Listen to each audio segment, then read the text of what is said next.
So tell me a little bit about how they're each doing.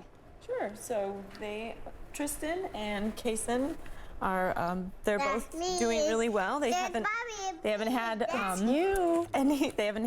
any new tumors in a very long time, and they still go for checkups, and they go for MRIs, and they're watched closely by the doctors. And just this type of cancer, Aaron, this is something that people probably don't know much about. Can you tell us a little bit about it? Yeah, it's actually a pretty rare cancer. I think the statistics are like 300 new cases every year. It's not one that gets a lot of spotlight when you hear of childhood cancer, but you know, we have been reached out by a lot of people that you know, have reached out and said, you know, I had this cancer growing up, and it's been really interesting to hear all the stories that have come towards us after we had our story out, of all the support and everything like that. And I know you wanted to get that story out because there's such a small percentage of funding that goes to childhood cancers, which is sort of unimaginable when I looked into it. Take me through, just as a mother, what it was like, not just to get the first diagnosis, but the second. Yeah. And then the third. Carter's just 7 months old. Yes, yeah.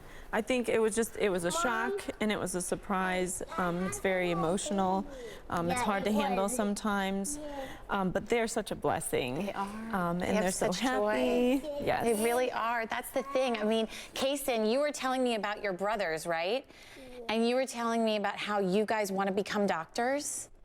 What about you, Tristan? I want an engineer. Oh, an engineer too. My goodness. Okay, we got one engineer.